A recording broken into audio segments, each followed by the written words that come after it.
Ninguém tira o trono do estudar, ninguém é o dono do que a vida dá. E nem me colocando numa jaula, porque sala de aula essa jaula vai virar. E nem me colocando numa jaula, porque sala de aula essa jaula vai virar. Ninguém tira o trono do estudar, ninguém é o dono do que a vida dá. Ninguém tira o trono do estudar, ninguém é o dono do que a vida dá. E nem me colocando numa jaula, porque sala de aula essa jaula vai virar. E nem me colocando numa jaula, porque sala de aula essa jaula vai virar. A vida deu muitos anos de estrutura do humano à procura do que Deus não respondeu. Deu a história, a ciência, a arquitetura, deu a arte, deu a cura e a cultura pra quem leu. Depois de tudo até chegar nesse momento, me negar conhecimento é me negar o que é meu. Não vem agora fazer furo em meu futuro, me trancar num quarto escuro e fingir que me esqueceu. Vocês vão ter que acostumar porque ninguém tira o trono do estudar, ninguém é o dono do que a vida dá. Ninguém tira o trono do estudar, ninguém é o dono do que a vida dá. E nem me colocando numa jaula, porque sala de aula essa jaula vai virar. E nem me colocando numa jaula, porque sala de aula essa jaula vai virar. E tem que honrar e se orgulhar do trono mesmo, e perder o sono mesmo pra lutar pelo que é seu. Que neste trono todo ser humano é rei, seja preto, branco, gay, rico, pobre, santo, ateu. Pra ter escolha tem que ter escola, ninguém quer esmola, isso ninguém pode negar. Nem a lei, nem estado, nem turista, nem palácio, nem artista, nem polícia militar. Vocês vão ter que me encolher, se entregar porque ninguém tira o trono do estudar, ninguém é o dono do que a vida dá. Ninguém tira o trono do estudar, ninguém é o dono do que a vida dá. E nem me colocando numa jaula, porque sala de aula essa jaula vai virar. E nem me colocando numa jaula, porque sala de aula essa jaula vai virar. A vida deu-os muitos anos de estrutura do humano à procura do que Deus não respondeu. Deu a história, a ciência, a arquitetura, deu a arte, deu a cura e a cultura pra quem leu. Depois de tudo até chegar neste momento, me negar conhecimento é me negar o que é meu. Não vem agora fazer furo em meu futuro, me trancar num quarto escuro e fingir que me esqueceu. Vocês vão ter que acostumar porque ninguém tira o trono do estudar, ninguém é o dono do que a vida dá. Ninguém tira o trono do estudar, ninguém é o dono do que a vida dá. E nem me colocando numa jaula, porque sala de aula essa jaula vai virar. E nem me colocando numa jaula, porque sala de aula essa jaula vai virar. E tem que honrar e se orgulhar do trono mesmo, e perder o sono mesmo pra lutar pelo que é seu. Que neste trono todo ser humano é rei, seja preto, branco, gay, rico, pobre, santo, ateu. Pra ter escolha tem que ter escola, ninguém quer esmola, isto ninguém pode negar. Nem a lei, nem estado, nem turista, nem palácio, nem artista, nem polícia militar. Vocês vão ter que engolir, se entregar porque ninguém tira o trono do estudar, ninguém é o dono do que a vida dá. Ninguém tira o trono do estudar, ninguém é o dono do que a vida dá. E nem me colocando numa jaula, porque sala de aula essa jaula vai virar. E nem me colocando numa jaula, porque sala de aula essa jaula vai virar. Ninguém tira o trono do estudar.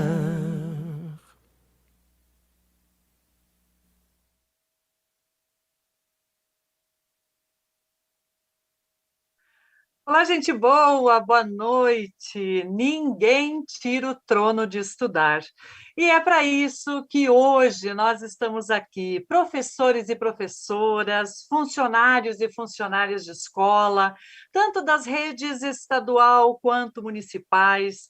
Estamos aqui também com vários acadêmicos, estudantes de licenciaturas, de outras disciplinas das nossas universidades, com professores e professoras das universidades e técnicos, né, das universidades, tanto da Universidade Estadual de Londrina, quanto a Unespar, ou seja, é uma turma toda aqui hoje se reunindo para que a gente possa fazer um debate neste curso de formação, organizado junto com as universidades e com tantos apoiadores e apoiadoras, né, deste programa de formação que a PP Sindicato há muitos anos já vem desenvolvendo, essa escola de formação que nós vemos fazendo. E estamos aí em 75 anos da PP Sindicato, aí nada melhor do que nós fazermos um curso dessa magnitude, dessa envergadura.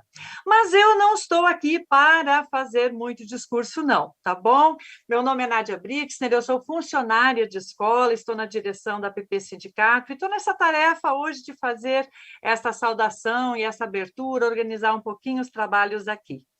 Daqui a pouquinho, eu estava vendo aqui já no chat, né, tanto do YouTube quanto aqui da sala do Zoom, né, muita gente perguntando, mas eu quero saber como é que vai acontecer o curso, onde é que eu assino a listinha de presença, tudo isso depois, ao longo deste debate, nós vamos ter as explicações devidas, tá bem?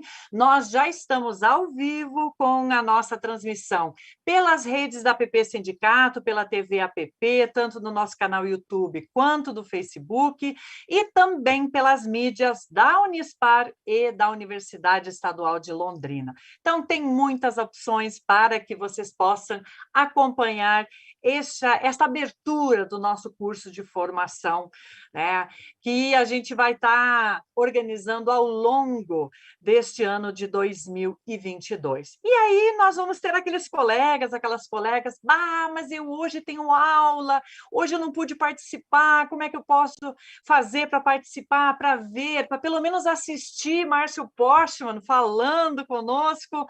Não tem problema, tudo isso fica gravado nas nossas mídias aí da TV APP e também das universidades, e o pessoal pode assistir depois, tá bem? Muito bem, mas eu quero agora convidar, né, as nossas colegas aí para fazerem uma saudação em nome das entidades que estão aqui organizando e participando da organização desta desse nosso curso de formação que a gente está oferecendo a todos e todas vocês. Tá bem, gente? Então, primeiramente, eu quero convidar ela, que é a nossa secretária de formação, da Secretaria de Formação e Cultura da APP Sindicato, a Sidneiva Gonçalves de Lima, né? Ela é professora, está atuando 40 horas, né, Sidneiva? Lá em Londrina, nas nossas escolas, infelizmente nem todo mundo está liberado para poder fazer atividade sindical, e a Sidneiva está lá em Londrina dando aula e tudo mais, mas hoje vai, em nome de todos e todas nós, fazer a saudação a todos e todas vocês. Sidneiva, com você, minha queridona. Boa noite, Nádia, estão me ouvindo? Sim, sim. Tá, boa noite a todos e todas e todos, né? Eu quero agradecer a presença de todos vocês aqui em plena segunda-feira, né? Depois de uma Páscoa aí, onde a gente teve um feriado mais prolongado, né? Junto com os nossos familiares. E estamos aqui para poder fazer o debate com o nosso palestrante hoje, né? Que vai trazer um tema muito importante para o nosso dia a dia da escola, né? O fato da gente ter várias pessoas hoje aqui já demonstra a importância e a necessidade de fazermos esses debates, trazer à tona, né? Trazer para que as pessoas tenham mais argumentos, possam conhecer um pouco mais a fundo todo esse processo, né? Todo esse projeto de educação que está em curso no nosso estado do Paraná e em outros estados também do Brasil. Então, é importante a gente saber, né? Para que a gente possa, inclusive, dialogar com os nossos colegas, que só a partir do momento que a gente tem o conhecimento do todo, a gente consegue, de fato, ter ações concretas e que mude esse cenário, mude a nossa realidade.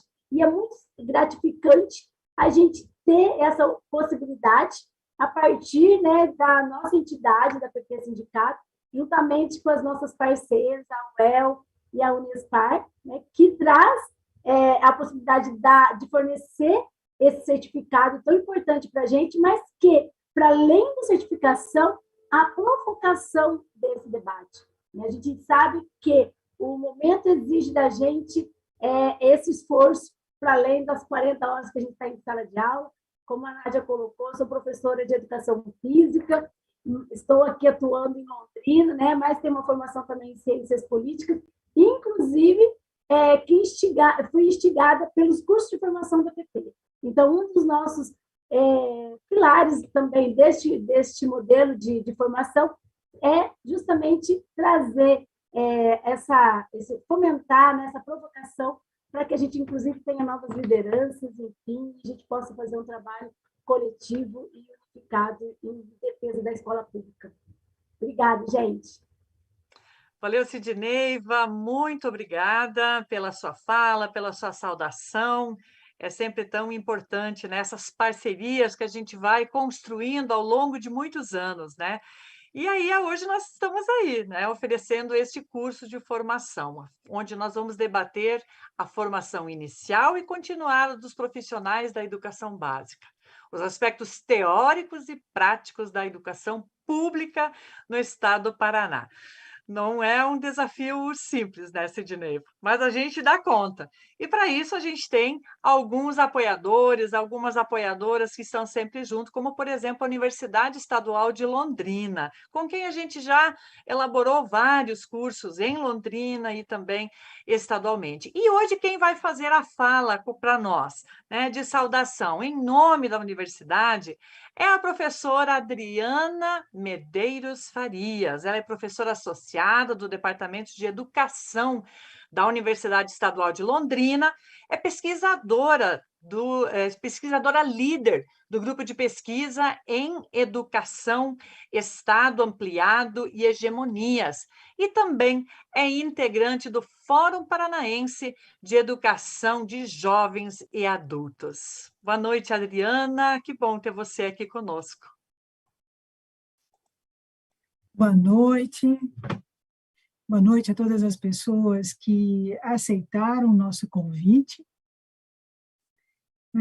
Nós temos, nessa noite, o prazer de compor a organização de um curso, de um processo formativo que se estende nesse semestre, no próximo semestre, com diferentes ferramentas, mas para nós, da Universidade Estadual de Londrina, do Grupo de Pesquisa em Educação, Estado Ampliado e Hegemonia, é não só uma grande responsabilidade e um desafio integrar essa comissão organizadora, mas também um prazer no sentido de nos colocarmos coletivamente nesta organização e nesse processo de estudos.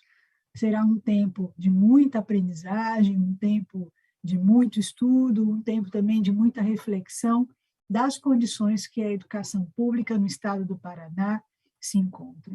Então, agradecer a todas as pessoas que se inscreveram, dizer que as inscrições estão abertas, que elas permaneçam aceitando o nosso convite, e a única coisa que a gente pode dizer é que nós temos o compromisso de fazer um curso com muita intensidade, com muito compromisso, com muita possibilidade de encontros, né? Considerando que a gente também terá aí um momento de atividade nas escolas. Então, acho que essa é a saudação e nos colocarmos à disposição para esse trabalho coletivo. Obrigado, Nádia, e estamos à disposição. Valeu, Adriana, obrigada pela Universidade de Londrina também assumir, né, esse desafio junto com a gente. Que bom, que é muito bom ter vocês conosco. tá bem?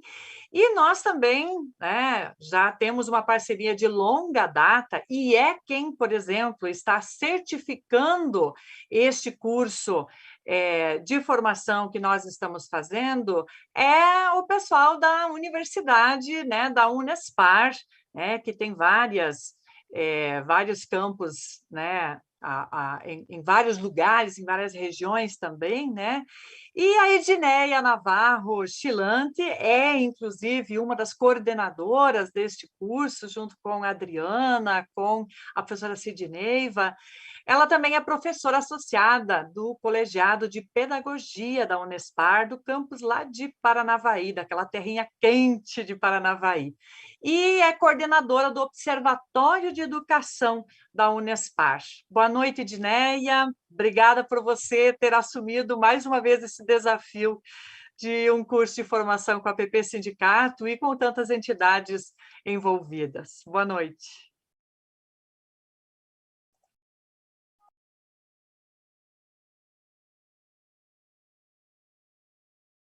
Acho que eu dei uma travada aqui, foi isso que aconteceu? Não, eu que não consegui abrir o microfone. Acho que estamos brigando com o microfone aqui, mas agora acertou.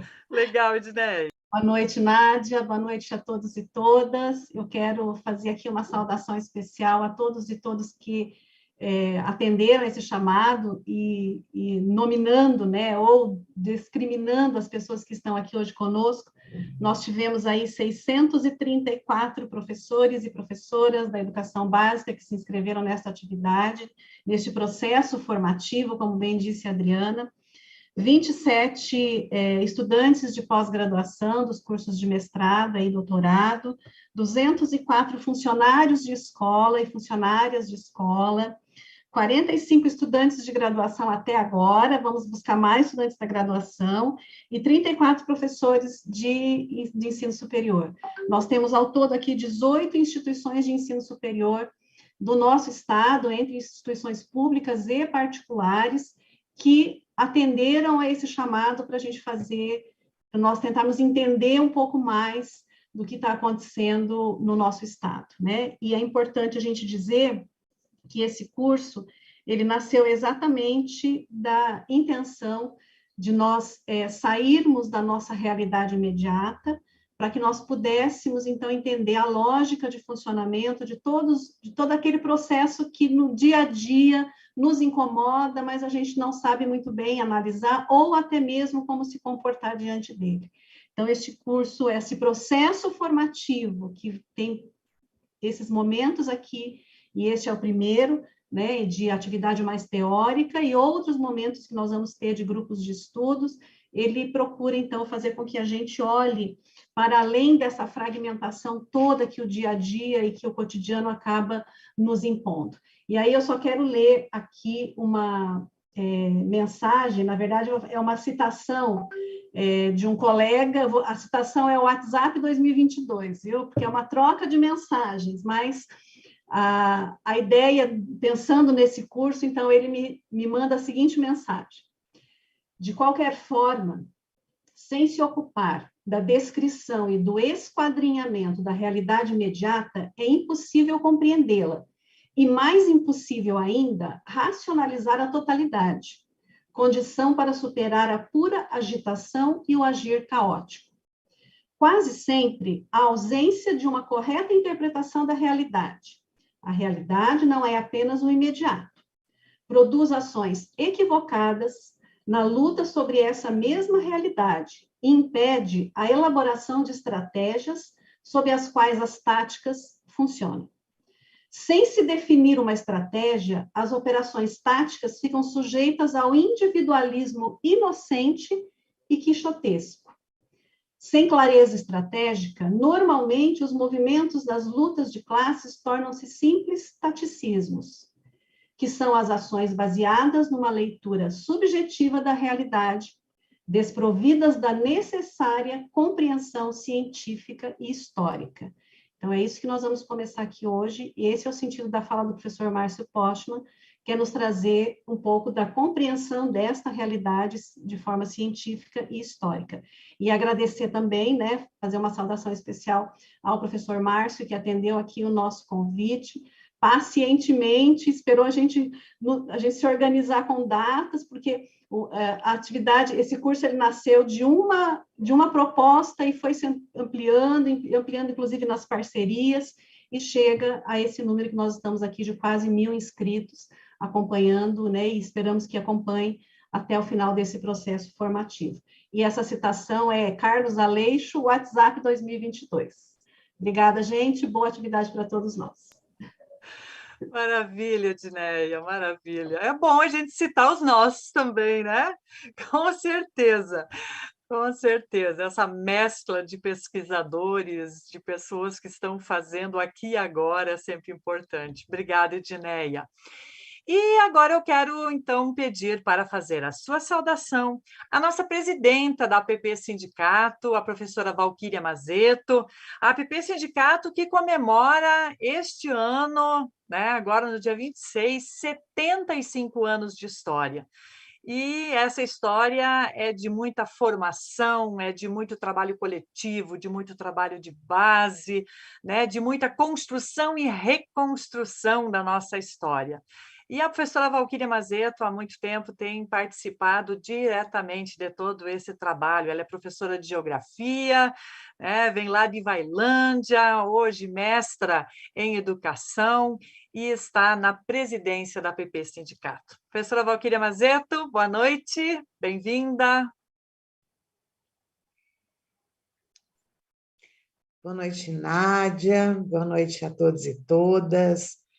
Também aí saudar os companheiros e companheiras da rede estadual, das nossas redes municipais, mas, né, uma saudação especial aos professores e professoras das universidades que estão participando conosco deste curso de formação, os acadêmicos, né, tantos outros companheiros e companheiras que estão conosco nessa luta por uma educação pública de qualidade.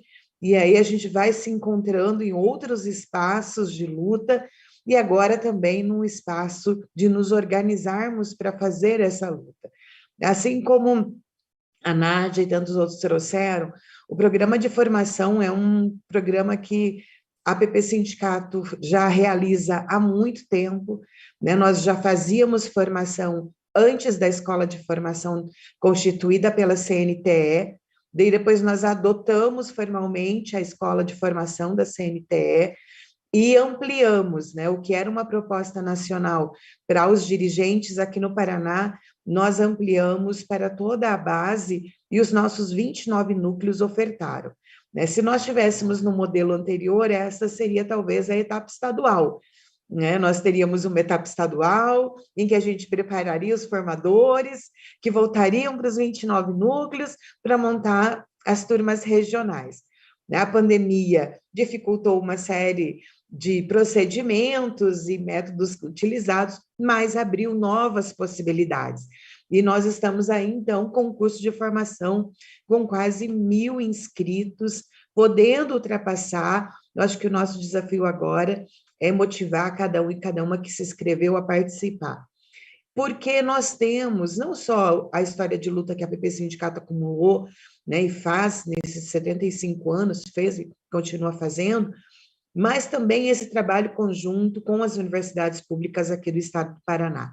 Né? Nós também temos algumas universidades privadas com quem podemos contar, né, aí nas peleias e nas lutas de educação. E aqui, esse ano, a nossa formação está com a UEL e com a Unespar, né, companheiras de luta de muito tempo, né, com profissionais, né, professoras, professores, técnicos, né, porque a universidade não se faz sozinha, ela se materializa nessas pessoas, pessoas que têm compromisso com a educação pública de qualidade neste estado, e com quem a gente pode contar sempre, né? Então, nós já tivemos em anos anteriores a Universidade Federal do Paraná, com quem a gente sempre fez também este programa de formação, a Unespar, a UEL, já fizemos outras formações juntas. Aliás, temos história com todas as universidades, ainda bem, né? Aqui, a UEM, a UniOeste, né? Se a gente não faz em estadual, os nossos núcleos acabam fazendo esse trabalho conjunto com as universidades em cada região. Então, eu quero agradecer, quero abrir aqui a minha saudação agradecendo as companheiras aí a Adriana, a Edneia, representando as universidades, por ter aceito essa provocação, né, da educação básica, de poder pensar conosco a educação básica e os rumos da educação aqui no Paraná. E terminar dizendo assim, quero parabenizar ali a nossa direção, né, da APP Sindicato, a Educacional, Secretaria Educacional, Secretaria de Formação, que gestaram esse programa, o Edmilson, a Marilda e tantas outras assessorias nossas, né, que ficaram ali debruçadas, organizando esse programa, pensando o conteúdo, vendo, né, quem poderia contribuir conosco, e aí, claro, ao Márcio Postman, que veio, né, dispôs do seu tempo para poder nos ajudar a pensar este tempo. E aí eu vou terminar com um pouco disso, assim, um pouco do que a Edneia e as outros companheiros que me antecederam já fizeram a sua fala.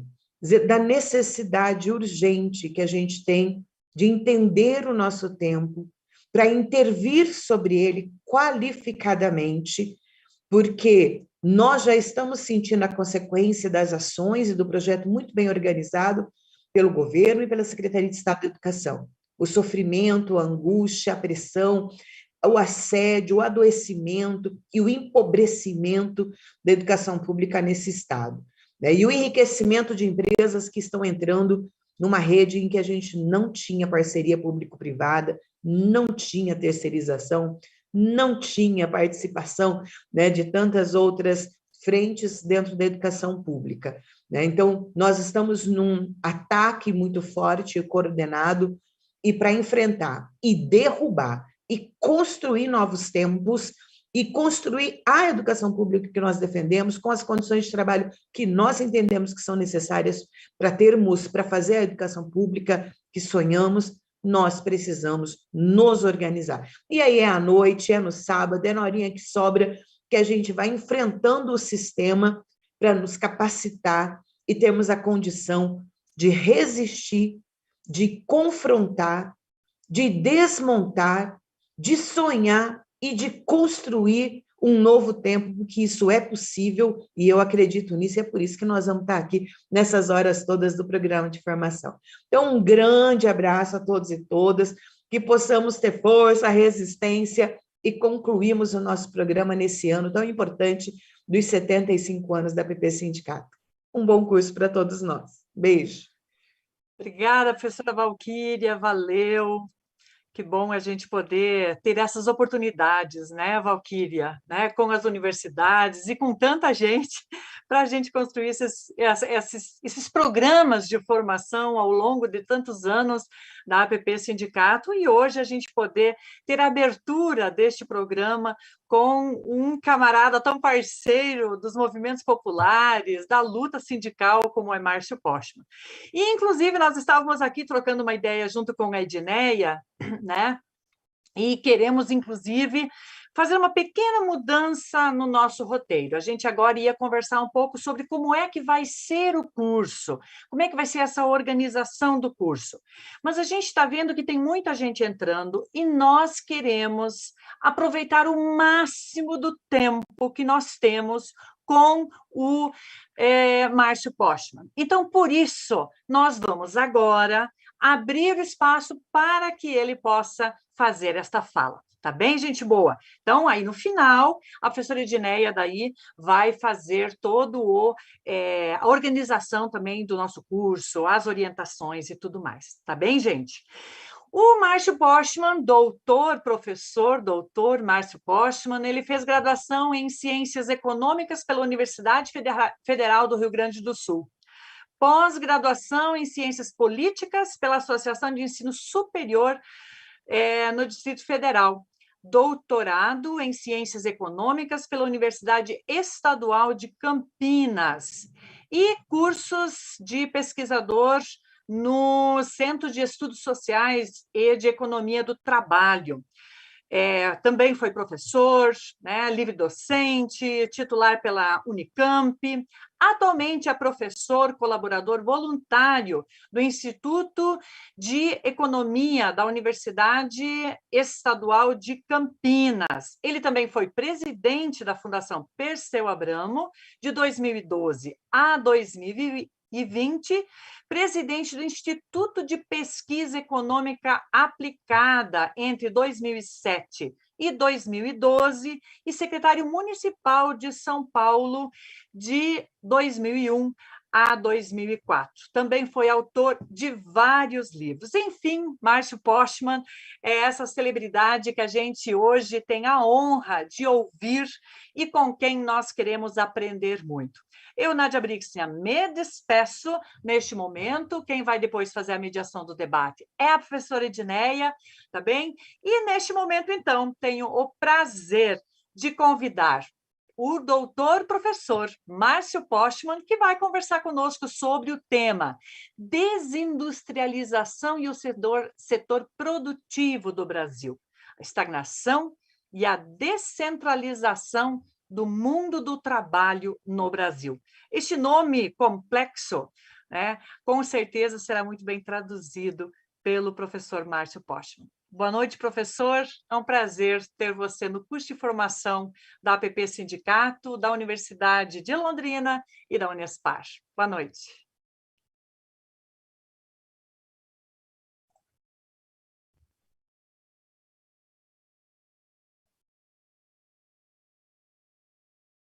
Tem um probleminha aí com o professor?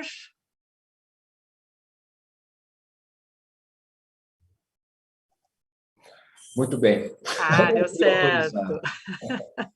Seja bem-vindo. Todas e todos. É uma grande satisfação poder fazer esse diálogo.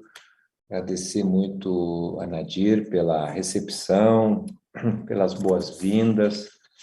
Dizer que estou estimulado a contribuir nesse processo formativo que está sendo iniciado hoje, absolutamente importantíssimo, vistas à melhor compreensão da realidade na qual nós estamos inseridos. Certamente eu não sou dono da verdade, nem tenho essa pretensão, e, portanto, a minha fala é em torno de ideias que certamente não mudarão a realidade do Brasil, porque quem muda a realidade somos nós, atuando individual e, sobretudo, coletivamente, mas as ideias têm um papel muito importante, têm uma força para nos permitir conhecer melhor a realidade a ser transformada. Então, é com esse espírito que eu gostaria de contribuir com uma fala, na verdade, que trata justamente dessa problemática maior, que é olhar um pouco a realidade econômica do nosso país. E eu quero começar justamente trazendo os elementos pelos quais eu vou explorar a interpretação da realidade brasileira, especialmente no que diz respeito à nossa situação hoje no mundo. Eu quero partir justamente de um entendimento que não é o que prevalece, o que é dominante, digamos assim, nas reflexões acerca do nosso país. De maneira geral, a visão dominante é que o Brasil está vivendo um mesmo período histórico, porém permeado de mudanças. Ou seja, a sociedade brasileira, a estrutura produtiva segue quase que inalterada, não fosse as mudanças, em geral, provocadas de fora do país. Mudanças essas sobre as quais nós não teríamos governabilidade e, portanto, nos caberia um papel mais passivo de acomodação a essas imposições de alterações que vêm de fora do país. Exatamente, eu estou querendo mencionar, por exemplo, o fenômeno da globalização, que foi entendido, em geral, como sendo algo conduzido por grandes corporações, grandes empresas transnacionais, e que o questionamento das fronteiras nacionais, as decisões sobre produção por parte dessas grandes empresas que estariam conformando as chamadas cadeias globais de valor, uma reestruturação econômica, fariam com que o Brasil precisaria se adaptar a esta realidade, porque se não se adaptassem, as condições do nosso país estariam ainda piores. De certa maneira, é possível lembrar dos argumentos que foram utilizados na chamada reforma trabalhista de 2017, né, em que se dizia que o Brasil precisaria se adaptar a um novo contexto regulatório do trabalho, uma vez que trabalhadores brasileiros, por exemplo, dispunham de cerca de 30 dias de férias, enquanto que no Paraguai não chegava a nem 10 dias. Portanto, as grandes empresas estariam com a possibilidade de deslocar investimentos, suas plantas produtivas para países onde o custo do trabalho seria menor. Então, essa é um pouco a ideia que vem predominando no debate ou na reflexão sobre o país, e que nós estamos vivendo o mesmo período histórico, porém permeado com mudanças que vêm de fora, como é o caso da globalização. Podemos falar também do tema da mudança climática, né, que nos faz, na verdade, ter que alterar internamente a nossa forma de atuação em virtude da alteração climática, do novo regime climático que estamos vivendo. Ou até as questões mais recentes, inclusive, relacionadas à mudança tecnológica, né, que se menciona até com estudos científicos ou mesmo de consultorias empresariais, que a revolução tecnológica, a terceira, a quarta revolução tecnológica, a indústria 4.0, seria destruidora de empregos e não haveria outra possibilidade aos trabalhadores do que aceitar essas mudanças, buscando se preparar melhor para competir pelos poucos empregos que existirem. Não vou abusar dessa perspectiva, porque ela é muito comum, digamos, nas falas de muitos segmentos que olham o Brasil. Eu introduzi essa perspectiva para, na verdade, negá-la, porque o ponto de vista que eu quero aqui explorar estaria num sentido inverso a esta realidade. Ou seja, eu parto justamente da hipótese que nós estamos, no Brasil, vivendo, na verdade, não o mesmo período histórico, mas, na verdade, um novo período histórico. Nós estamos diante de uma nova época, né? Um período, na verdade, novo, uma mudança de época fundamental. Então, como se trata de uma mudança de época, é preciso, portanto, reconhecer que as abordagens, as análises, os métodos que nós utilizamos para entender a realidade se mostram cada vez mais anacrônicos. São abordagens, metodologias muito adequadas para uma era que está deixando de existir. Esse, portanto, é um período especial, é um período muito rico, porque justamente quando há uma mudança de época, torna-se, digamos assim, menos constrangedor fazer história com as próprias mãos. Porque quando se trata de uma mudança de época, a estrutura de classes e frações de classes torna-se mais fragilizado, abrindo, portanto, possibilidades singulares para que se altere o curso da realidade, né?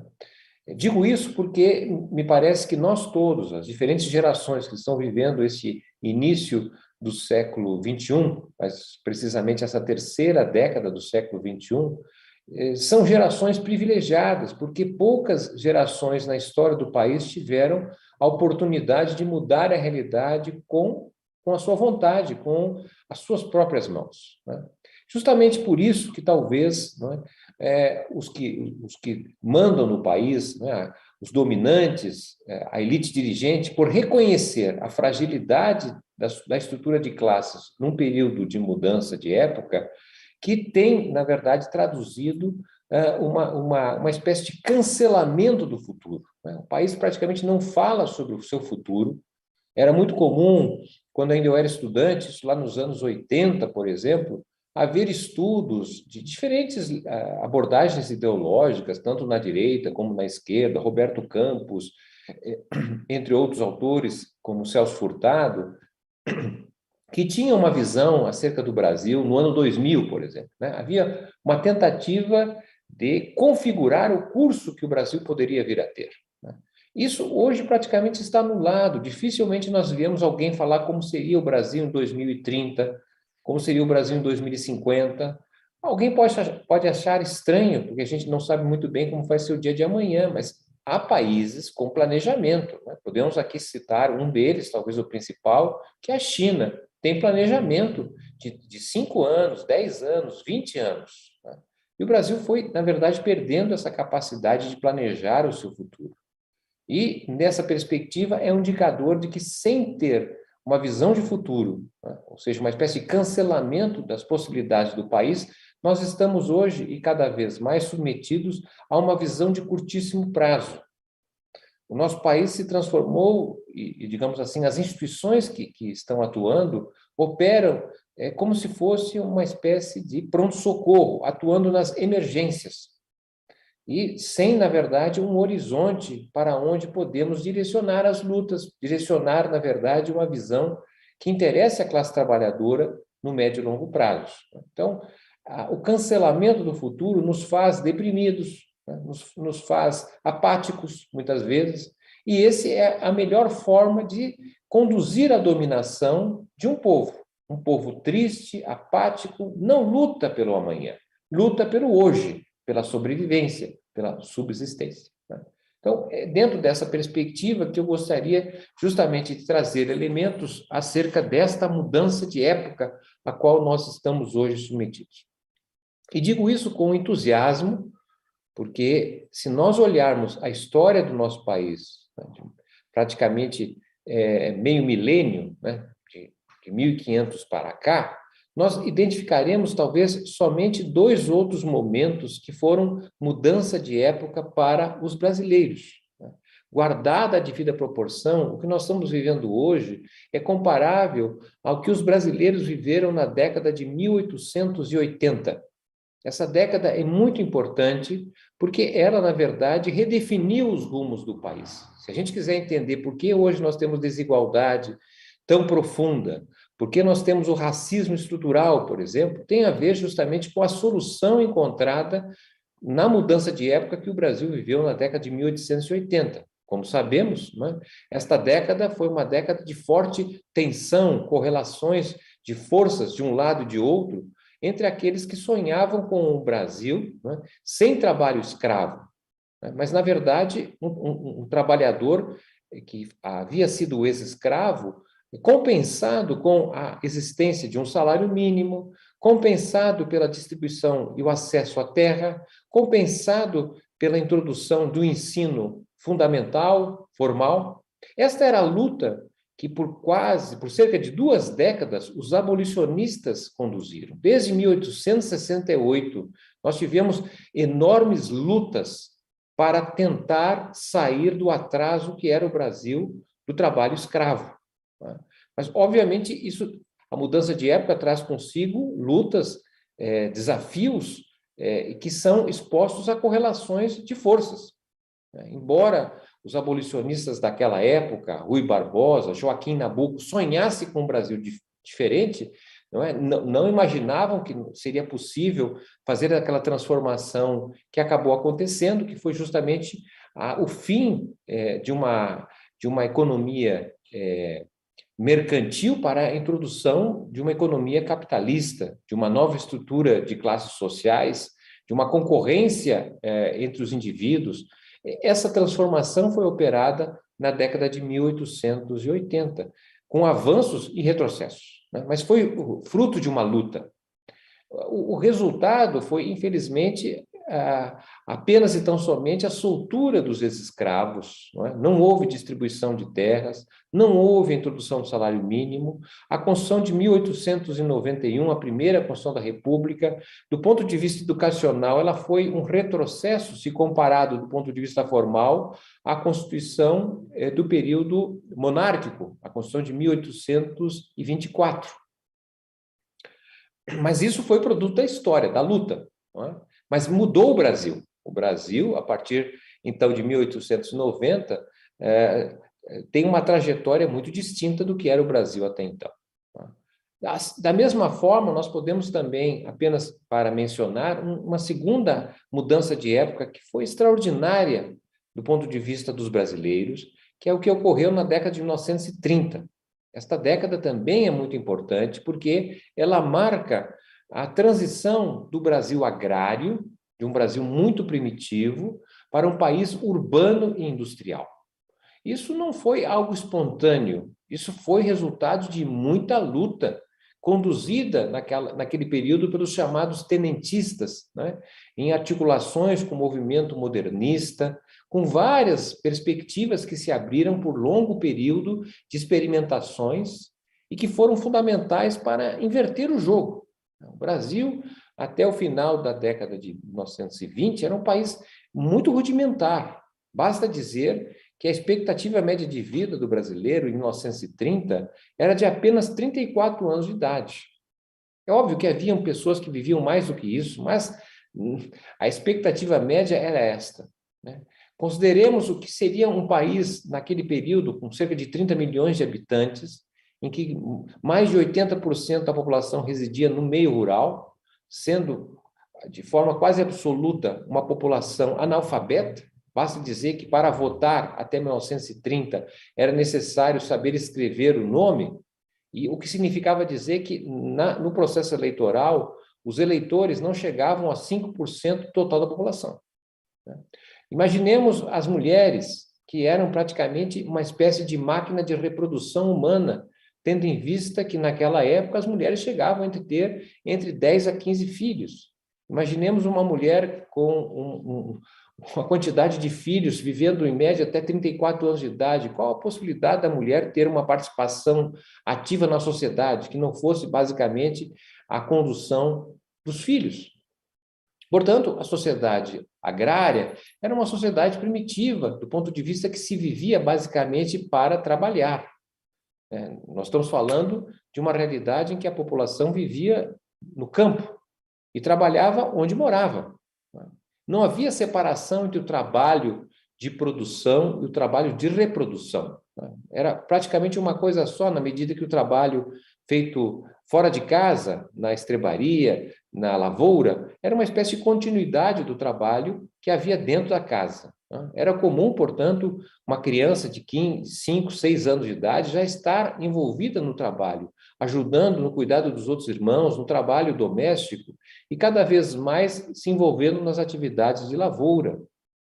E isso significava um trabalho que começava muito cedo, aos 5, 6 anos de idade, e somente se encerrava com a morte. Nós estamos falando de uma sociedade que não conhecia previdência social, não conhecia descanso semanal remunerado, não conhecia férias e feriados, não conhecia sindicato, representação. Então, essa sociedade primitiva foi ficando para trás porque houve uma revolução de 1930, uns dizem que nem revolução foi, mas de toda maneira é um marco histórico na medida em que passamos a ter um projeto urbano-industrial, um projeto liderado pelos tenentistas, né, que em 1932, conduzidos por Oswaldo Aranha, presidente do Clube 3 de Outubro, né, tinha uma visão que partia do pressuposto que o Brasil era um país capitalista e, portanto, por ser um país capitalista, a propriedade privada deveria ser respeitada. Agora, o respeito à propriedade privada pressupunha o pagamento de impostos para validar a existência do lucro. Ora, nós estamos em 2022 e no Brasil de hoje, lucros e dividendos não pagam impostos. Ou seja, isso é uma luta de 1932 e nós estamos em 2022 e lucros e dividendos ainda não pagam impostos no Brasil.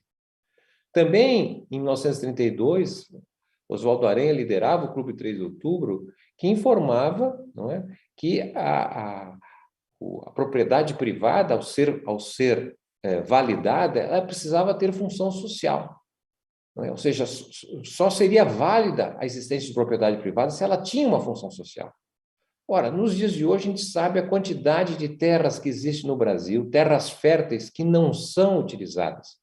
Segundo o levantamento da Embrapa e da NASA, o Brasil não utiliza nem 10% das suas terras férteis. Ou seja, a posse da terra concentrada inibe, em grande medida, a produção que o país poderia vir a ter, de uma forma sustentável, inclusive. Então, tudo isso para chamar a atenção, né, que o projeto tenentista era muito mais amplo e audacioso que terminou sendo, porque, na verdade, nós tivemos, depois de 1930, né, a Contra-Revolução de 1932, depois teve a chamada Intentona de 1935, Intentona comunista, depois teve o Estado Novo, em 1937, a Intentona fascista de 38, enfim, um momento de grande turbulência. E as turbulências marcam justamente a existência de uma mudança de época e uma disputa pelo sentido de futuro que se estabelece. Especialmente quando está se passando de uma sociedade agrária para uma sociedade urbana e industrial. Bom, feito esse breve recorrido histórico, que me parece importante para chamar a atenção, não é, da grandiosidade do período que nós estamos vivendo e da importância da nossa atuação individual, mas sobretudo coletiva, em torno dessa disputa de futuro ao qual o Brasil hoje está exposto. Porque vivemos uma mudança de época muito importante, que é basicamente o que podemos reconhecer como sendo a era digital. A digitalização da economia, da sociedade, das relações humanas, né, veio de uma forma muito rápida e, de certa maneira, totalizante. Esta nova era nos coloca em situações até então desconhecidas, né? Ou seja, o futuro ele já chegou. Eu me lembro quando jovem, ainda na década de 80, assistia um desenho chamado os Jackson, né, que era, na verdade, uma espécie de desenho em que as pessoas conversavam no telefone com a imagem do seu interlocutor. Né? Isso faz parte do nosso dia a dia, isso tornou-se comum nesse sentido. Né? Agora, evidentemente que esta era digital, ela traz implicações muito intensas, né? E consequências que precisam ser melhor conhecidas, porque, de certa maneira, a disputa do futuro, né, ela se dá com instituições representativas de grande parte da sociedade. E o que nós estamos vendo hoje, de alguma forma, né, é a dificuldade das instituições tradicionais representarem de forma precisa e adequada esse novo mundo do trabalho, o novo mundo do conhecimento, da educação, que é produto justamente desta digitalização da sociedade. Tanto é verdade, não é, que as principais empresas hoje do mundo não são mais as petroleiras, as automobilísticas, são cada vez mais empresas que operam com dados, com transmissões de dados, com coleta de dados, sistematização de dados e, sobretudo, o chamado algoritmo, não é, que é um modelo de utilização das informações que nós todos gratuitamente disponibilizamos para estas grandes empresas. Tá? Nós estamos praticamente passando por uma segunda fase da era digital. A primeira fase está relacionada, digamos, àquela parte em que nós colocamos todas as informações disponíveis para dentro da internet, utilizando o computador, o tablet ou o telefone celular. Né? Foi esta fase em que a gente colocou, né, para dentro da internet a nossa lista de contatos telefônicos, por exemplo, a nossa agenda de atividades, as nossas decisões de compra pela internet, as formas de pagamento pela internet, as formas com que a gente operacionalizou as contas nos bancos, no banco em que a gente tem conta, por exemplo. A gente colocou para dentro da internet, não é, os filmes, os vídeos, as nossas fotografias.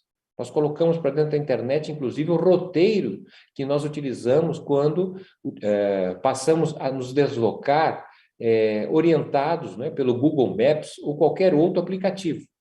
Todos esses dados foram colocados para dentro da internet e nós colocamos porque fomos autorizados, né, por diferentes redes sociais ou aplicativos e que antes da gente iniciar a utilização desses aplicativos ou redes sociais, nós aceitamos, né, uma espécie de contrato de relacionamento com a empresa que disponibiliza o acesso a essa rede, entre aspas, gratuitamente.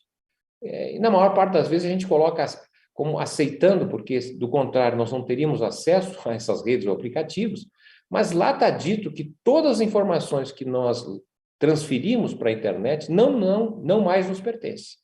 Pertence justamente a esse provedor e que tem utilizado com uma capacidade gigantesca de coletar essas informações, sistematizar essas informações e utilizar como um novo modelo de negócios, como um modelo de trabalho. E isso vem permitindo que essas empresas, vamos aqui citar algumas delas pela sigla GAFAM, né, que é a primeira letra, o G do Google, A de Amazon, F de Facebook, A de Apple e M de Microsoft.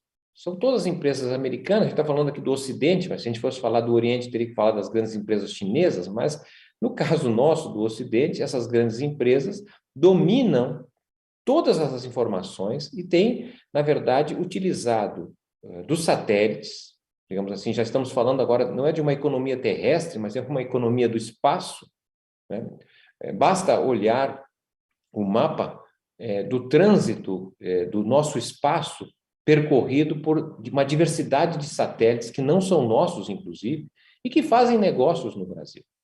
Eu arriscaria dizer que essas empresas, Google, Facebook, Microsoft, entre outras, têm maior informação, sabem mais de nós, brasileiros, do que o governo, do que o IBGE, porque dispõe de um conjunto de informações e que colocam em xeque, inclusive, a soberania nacional.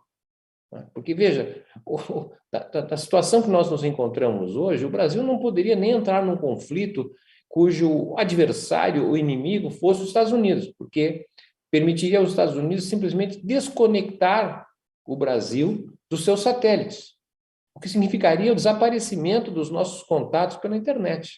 Como é que seria uma universidade, uma escola sem internet, um hospital sem internet, um aeroporto sem internet? Tudo paralisado.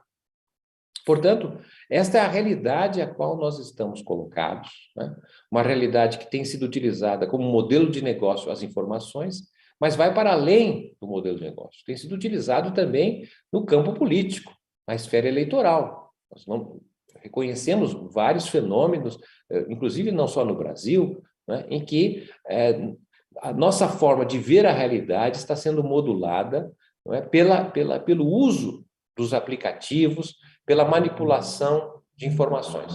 Isso é muito importante reconhecer, porque há 20, 30 anos atrás, não é, as formas de relacionamento eram, de maneira geral, presencial. Eu até vou lembrar também, mais uma vez, aqui da minha própria situação, quando jovem, né, o meu relacionamento, muitas vezes, era ir num bar, era ir numa festa, num baile, aquela dificuldade, inclusive, de tirar a moça para dançar, não sabia se ela ia aceitar o convite, e se não aceitasse, os meus colegas iriam estar brincando comigo, etc. Havia ali, na verdade, um tipo de relacionamento desafiador, não é? Que era na forma presencial. Hoje, a maior parte dos relacionamentos, inclusive, nem se dá de forma presencial inicialmente. Não é? Há um aplicativo, ou vários aplicativos de relacionamento. Não é? Podemos falar também do ponto de vista da formação da opinião. Há 20, 30 anos atrás, não é? A formação da opinião, em geral, ela resultava do contato com a diversidade, né? Às vezes, no ambiente familiar, era comum almoço, jantar, final de semana na casa dos sogros, por exemplo, o contato com familiares, o contato com um primo que foi viajar, um tio que era bêbado, ou seja, a diferente realidade permitia que se formasse uma opinião tentando entender a diversidade do mundo em que vivíamos. Era comum se ouvir diferentes telejornais, radiojornais, enfim, conversar com muitas pessoas e cada um de nós formar a opinião a partir da diversidade. Ora, isso parece ter ficado para trás, porque nos dias de hoje a opinião é formada a partir não da diversidade, mas sim da homogeneidade. É muito comum entre nós, inclusive, nessas listas de contatos por alguma dessas redes, o WhatsApp, talvez a mais conhecida no Brasil, não é? Que é uma lista que muitas vezes só se encontram lá aqueles que pensam algo muito parecido com a gente. Não é? Então, nós vamos, na verdade, construindo bolhas de homogeneidade. Não é? Se eu torço para um determinado time, só estará naquela lista, porventura, pessoas que só vão falar bem do meu time, porque se começar a falar mal, eu vou tirá-lo do grupo. Então, é isso que é outro aspecto interessante de ser considerado, que nós estamos vivendo, na verdade, com a formação da opinião de base homogênea. Eu não quero ouvir diferentes situações, eu quero ouvir aquele que fale algo que eu penso, que eu me identifico. E, nesse sentido, o que nós estamos percebendo, de certa maneira, é uma polarização, porque, de certa maneira, não há espaço para ouvir o contrário, o diverso, o diferente. Né? essa resistência, portanto, à convivência com a diversidade. Isso tem a ver justamente com o processo de formação da opinião, da visão de mundo. Isso tem a ver, obviamente, com a sociedade na qual nós estamos submetidos. Isso, obviamente, nos leva a refletir sobre a própria relação do trabalho com a vida. Nós estamos falando de uma situação em que o trabalho continua sendo central na vida humana, né? No entanto, o trabalho existente não é muito mais comparável com aquele que era de 30, 40 anos atrás. Ou seja, se perguntássemos para alguém há algum tempo atrás o que você faz, ele vai dizer, não, eu trabalho numa fábrica. Mas que fábrica é essa? É uma metalúrgica. Então você é um metalúrgico, você tem uma identidade enquanto categoria, você pertence a um sindicato que procura expressar o interesse coletivo. E essa representação, não é, tinha uma identidade de categoria de trabalhadores e trabalhadoras. Ora, hoje em dia, né, o que a gente percebe é a difusão de ocupações gerais. Né? A pessoa trabalha numa atividade, por exemplo, como um motorista de Uber, né? Trabalha durante o dia, 10 horas por dia, a renda oferida é uma renda menor e, portanto, ele faz um trabalho complementar à noite, como segurança de um restaurante, no final de semana ajuda a vender produtos de embelezamento, ou seja, ele faz qualquer coisa para sobreviver. E, portanto, quando perguntado a ele, o que você faz? Ele diz, eu sou motorista, sou segurança, sou vendedor, mas, enfim, o que você é? Eu sou qualquer coisa. É um trabalho que, embora central na vida, não oferece mais a identidade passada, e muito menos o pertencimento. Então, essa é uma questão muito importante sobre a qual nós precisamos refletir em termos das nossas instituições, partido, sindicato, associação, representação, porque na era passada, a era industrial, que começou no Brasil na década de 1930, o que acontecia, que, na verdade, nós tínhamos uma identificação, e, de certa maneira, nós estamos perdendo essa identificação. Então, nós tínhamos, por exemplo, se você é estudante, tem a associação estudantil, que representa só quem é estudante. Não é? Se você é eleitor, né, portanto, pode participar, ser filiado de um partido. Se você é um trabalhador, pode ter um sindicato. Se você mora em algum lugar, pode ter uma associação de bairros. Então, essa forma de representação que indicaria uma especificidade, trabalhador, estudante, morador, eleitor, etc., vai perdendo funcionalidade na medida em que hoje esse novo mundo do trabalho digital é um mundo pelo qual há uma demanda de algo totalizador, que fale no todo e não na especificidade. E talvez por isso ajude a entender como no Brasil tem crescido, não só no Brasil, mas já que estamos falando do nosso país, como tem crescido o papel das igrejas. As igrejas como um centro de aglutinação e de falas e de escuta de questões muito amplas, do dia a dia. Imaginemos alguém, uma mulher que trabalha em um lugar que ela não gosta do ambiente, mas é a alternativa que ela tem para sobreviver, sai muito cedo de casa, anda 1, 2 horas de transporte, fica nesse local de trabalho, depois retorna ao final do dia, à noite. Com quem ela conversa sobre os seus anseios, sobre suas dúvidas, sobre suas dificuldades. Então, a igreja abre, na verdade, um espaço novo de sociabilidade.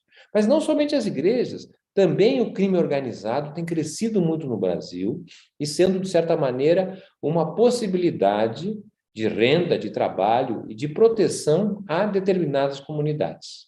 Então, essa é um pouco a realidade que está relacionada, pelo menos a meu modo de ver, nesta mudança de época. O sentido desta mudança de época que está sendo conduzido e que precisa, a meu modo de ver, de ser melhor disputada pelo nosso campo, o campo dos trabalhadores, das trabalhadoras. Além disso, nós precisamos considerar também que esta nova era digital, ela explicita a participação do país, não é, na divisão internacional do trabalho. O que eu quero dizer com isso? Ou seja, como o Brasil se coloca nesse mundo novo em que a digitalização ela é parte presente e crescente. Então, nós temos, de um lado, os países que produzem e exportam bens e serviços digitais, onde há uma conexão direta com a produção do conhecimento, com as instituições de pesquisas, universidades, laboratórios, com o setor produtivo, produzindo, portanto, uma série nova desses produtos e serviços digitais. De outro lado, nós temos aqueles países que não conseguem produzir bens e serviços digitais, embora estejam conectados nesta nova era, não como produtores ou exportadores, mas sim, cada vez mais, como países consumidores, portanto, importadores. Eles importam a tecnologia, importam os bens e serviços, né? E para poder importar, já que não tem moeda forte, não tem dólar, não tem euro, que possa ser utilizado como pagamento dessa importação, são países que exportam cada vez mais produtos primários. Né? E a produção de bens primários, vinculados em grande medida à natureza, são fundamentais para viabilizar o acesso a essas novas tecnologias, a esses novos produtos. Então, é uma contradição bastante importante, mas é um pouco a realidade do nosso país. O Brasil, atualmente, é a 13ª maior economia do mundo. Nós já fomos a 6ª, estamos até decaindo, infelizmente, nesses últimos anos. Mas ainda é uma economia muito importante, a 13ª do mundo. Né? Além disso, nós somos a 6ª maior população do mundo, o 5º maior território continental do mundo, mas nós somos o 4º maior mercado consumidor. O Brasil hoje é um grande importador de bens e serviços digitais. Bem, importar não gera empregos de qualidade, porque, na verdade, os empregos que geram são na parte de comércio, de serviços, muitas vezes ocupações simples, como nós estamos vendo a difusão desses chamados trabalhos de plataforma, com jornadas muito longevas, né, sem direitos, sem sindicatos. É difícil ser gerado empregos de qualidade quando um país se insere na economia mundial como consumidor de produtos de maior valor agregado, de maior conteúdo tecnológico, pagando por essa importação através da exportação de produtos básicos, produtos primários. Esta realidade é que nos faz ter dificuldade do ponto de vista de ocupações mais adequadas e a conexão da educação com, eu diria assim, com ocupações de maior qualificação, na medida em que a atividade econômica ela vem sendo justamente influenciada por produção muito simplificada.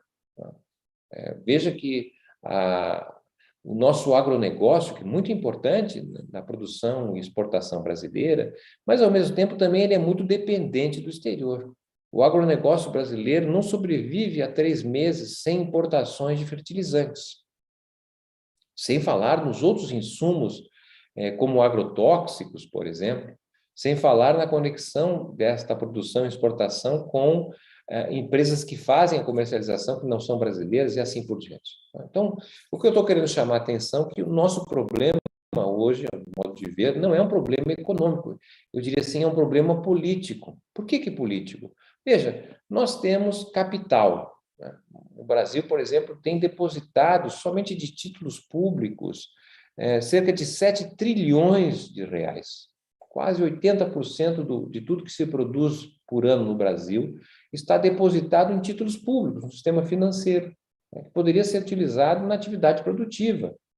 Então, nós temos capital. Por outro lado, também nós somos um país em construção, nos faltam muitas coisas, infraestrutura, não é? Habitação, há um déficit de habitação. Há habitações, inclusive, que são muito precárias. Todos devem ter acompanhado a dificuldade de parcela dos brasileiros poder seguir as regras de isolamento durante a pandemia, porque, na verdade, não tem habitações, tem, na verdade, dormitório, em que a pessoa vai para casa, faz a higiene, se alimenta, permanece algumas horas, porque a maior parte do tempo fica fora de casa, porque se tratam de habitações muito pequenas, com muitas pessoas. É difícil, na verdade, ficar 24 horas por dia em lugares tão pequenos.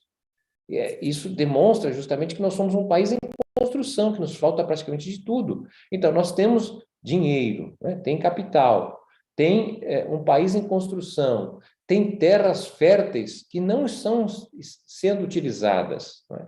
E mais importante de tudo isso, nós temos mão de obra disponível. O país tem um desemprego elevadíssimo, 1/3, né? Um trabalhador a cada 3 está procurando trabalho no Brasil.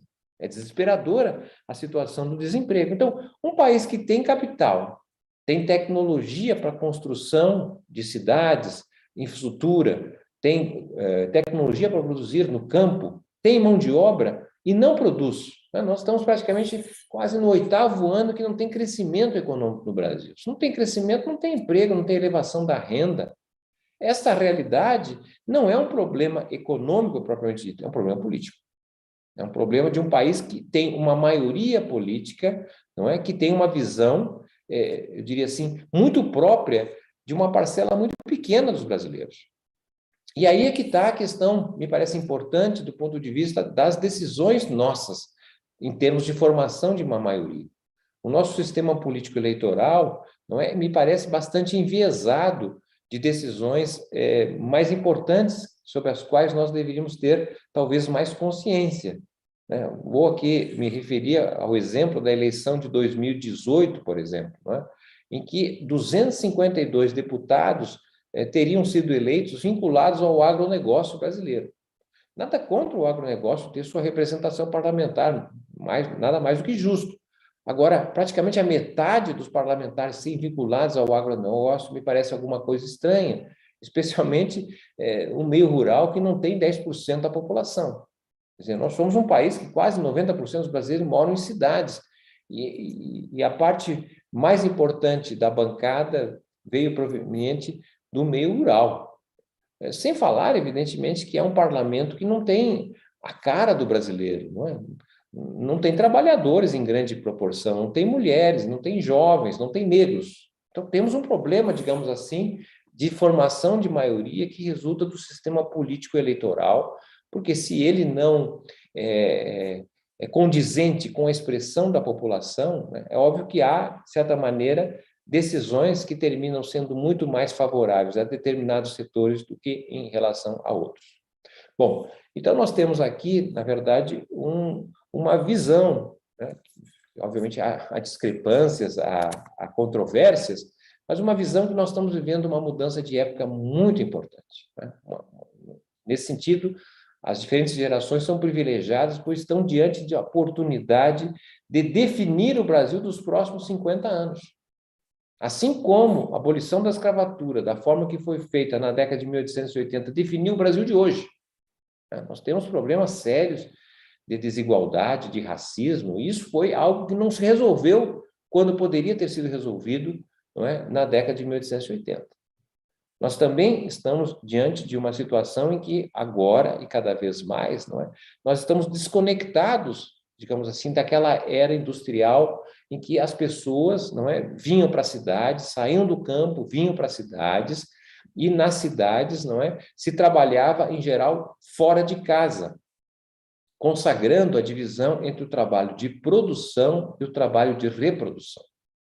Somente o trabalho de produção, aquele trabalho que é feito fora de casa, na escola, no hospital, no canteiro de obras, na fábrica, enfim, esse trabalho realizado fora de casa, num local determinado, foi objeto, não é, de representação, de sindicato. O sindicato representa, os diferentes sindicatos representam categorias muito próprias do local onde trabalha, se é numa fábrica, se é no escritório, se é numa escola, se é num hospital e assim por diante.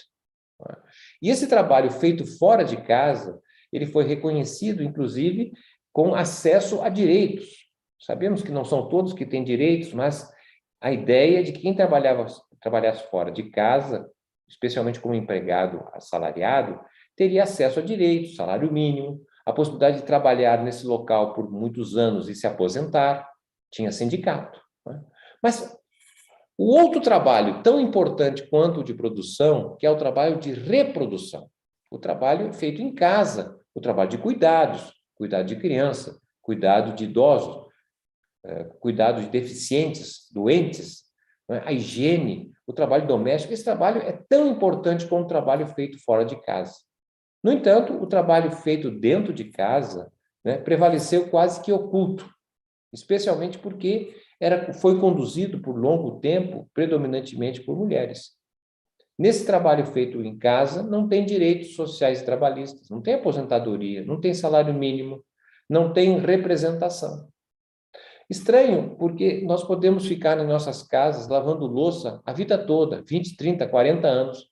Não seremos remunerados por lavar louça na nossa casa, não teremos salário mínimo, não teremos sindicato, muito menos poderemos nos aposentar trabalhando em casa lavando louça.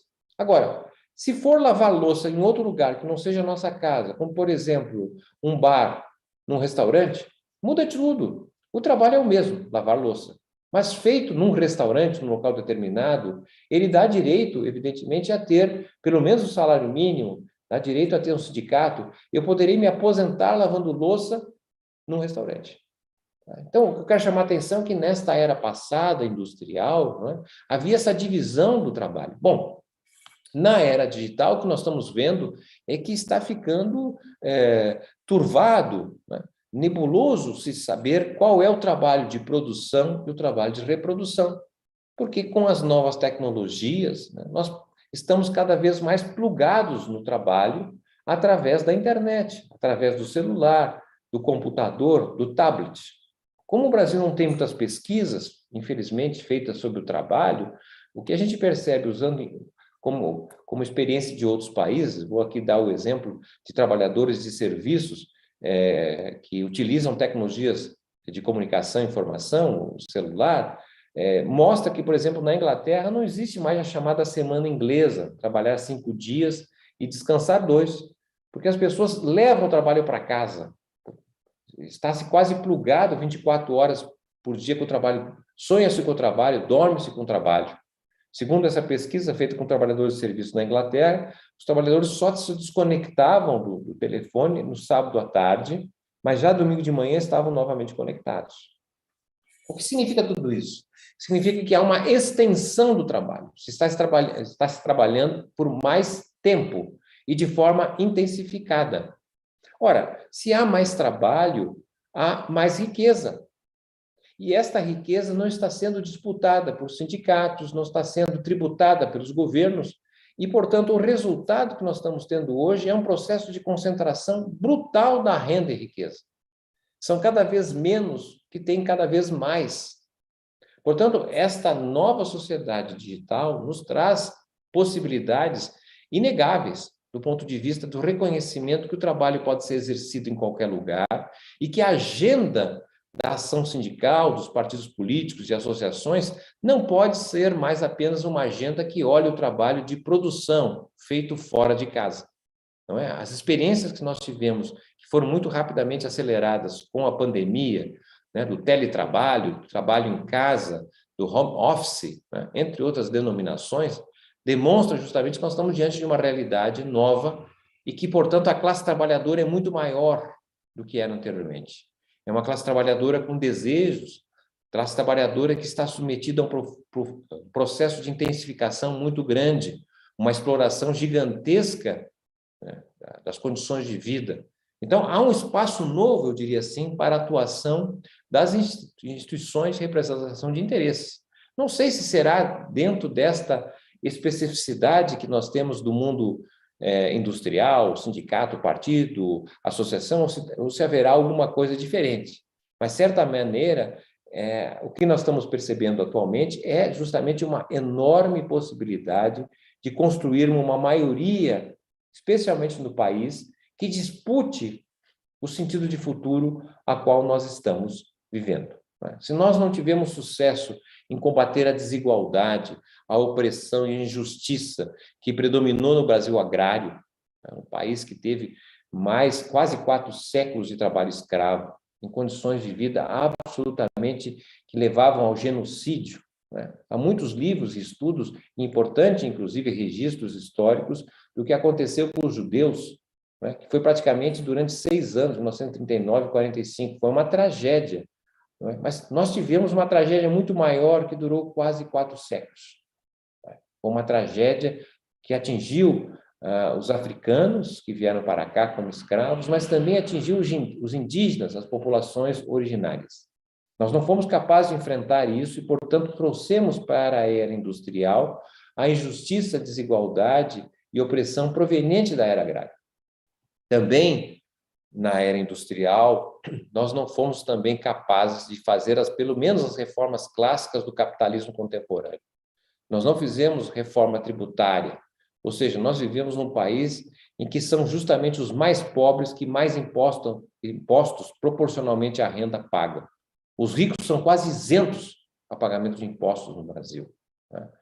Nós não fizemos também uma reforma fundiária.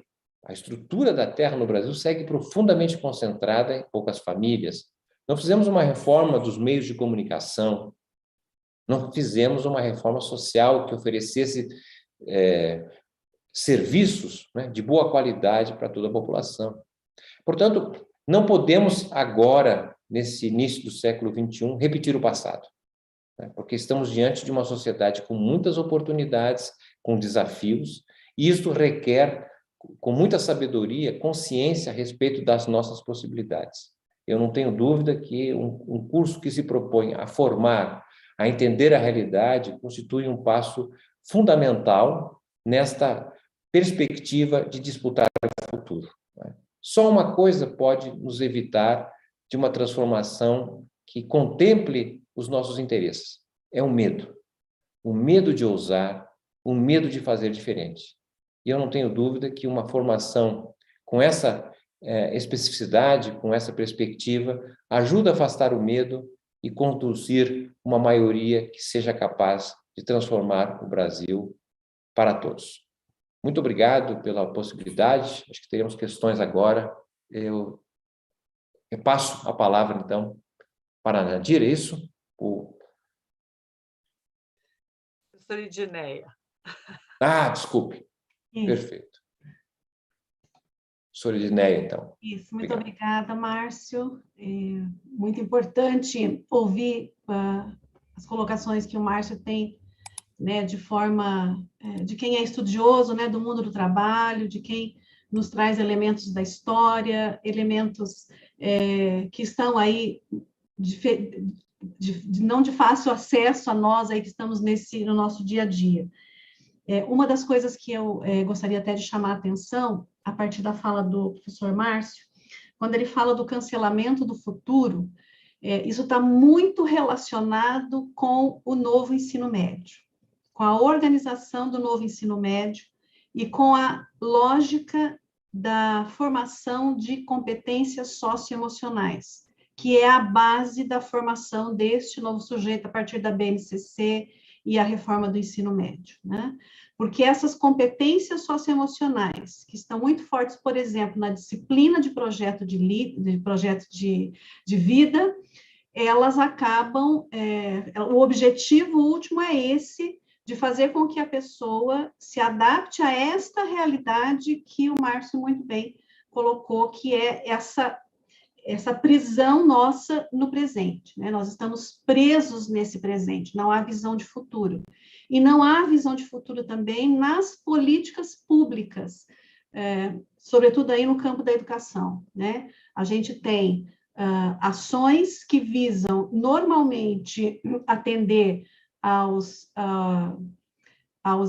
institutos ou às avaliações externas, né, a competição no campo, sobretudo na questão da avaliação externa, mas não necessariamente a formação dos nossos jovens. Então, nós estamos vivenciando neste contexto, em que o Márcio coloca muito bem, né, essa mudança na forma de trabalho, na inserção do Brasil dentro do mercado mundial, né, essa lógica que é imposta à escola, em que nós estamos abandonando o conhecimento e ao trabalho com o conhecimento com os nossos estudantes, ficando presos e prendendo-os também nessa lógica do presente, né?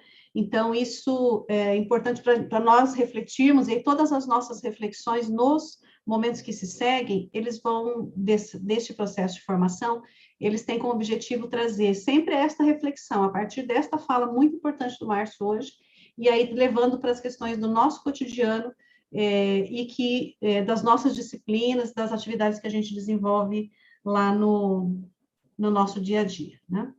E aí eu gostaria, então, de abrir para colocações.